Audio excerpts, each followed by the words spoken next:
నీ మనస్తత్వం ఎలాంటిది? నీ జీవితాన్ని మార్చేంత వరకు నువ్వు మారవు. జీవితం మారాలి, అప్పుడే నువ్వు మారుతావు. నువ్వు మారితే నీ జీవితం మారుతుంది. నీ రోజువారీ అలవాట్లు ఉన్నాయే, ఆ అలవాట్లు నీ జీవితం మార్చేంత వరకు మారవు. నీ అలవాట్లు మారవు. నీ రోజు వారి అలవాట్లు అప్పుడు మారితేనే నీ జీవితం మారుతుంది. నీ విజయ రహస్యం ఏమిటో తెలుసా? నీ రోజువారి రొటీన్లోనే దాగి ఉంటుంది. సో రోజువారీ అలవాట్లు ఏమున్నాయో మనం గ్రహించాలి, రాసుకోవాలి.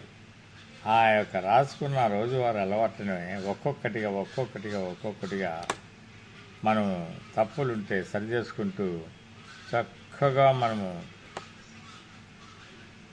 మంచిగా తయారైతే అప్పుడు జీవితం మారుతుంది. అందుకే అంటున్నారు, ఎవరు, జాన్ సి మాక్స్వెల్ అంటాడు, నీ జీవితాన్ని మార్చేంత వరకు నువ్వు మారవు, నీ అలవాట్లు మారేంత వరకు నువ్వు మారవు. నీ విజయ రహస్యం ఎక్కడో లేదు, నీ రోజువారి రొటీన్లోనే ఉంది అంటాడు జాన్ సి మాక్స్వెల్. కాబట్టి మనం ఇప్పుడు మార్చుకోవాల్సింది ఏంటి?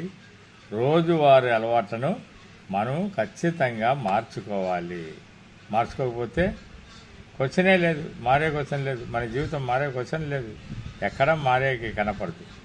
కాబట్టి దయచేసి మార్చుకోవాలంటే మనము రోజువారీ అలవాట్లని చక్కగా అనలైజ్ చేసుకొని ఎలాంటి గుడ్ హ్యాబిట్స్, ఎలాంటి బ్యాడ్ హ్యాబిట్స్ అనేది లిస్టు తయారు చేసుకొని, లేకుంటే మెంటర్ దగ్గర కూర్చొని మన హ్యాబిట్స్ అన్నీ ఇలాగ ఉన్నాయి, మన యొక్క కావాల్సిన హ్యాబిట్స్ ఎలా ఉండాలి అనేది తయారు చేసుకొని మెంటర్ చెప్పినట్లు, లేకుంటే సైకాలజిస్ట్ చెప్పినట్లు ఎప్పుడైతే నువ్వు మారుతావో అప్పుడు ఖచ్చితంగా జీవితం అనేది మారుతుంది.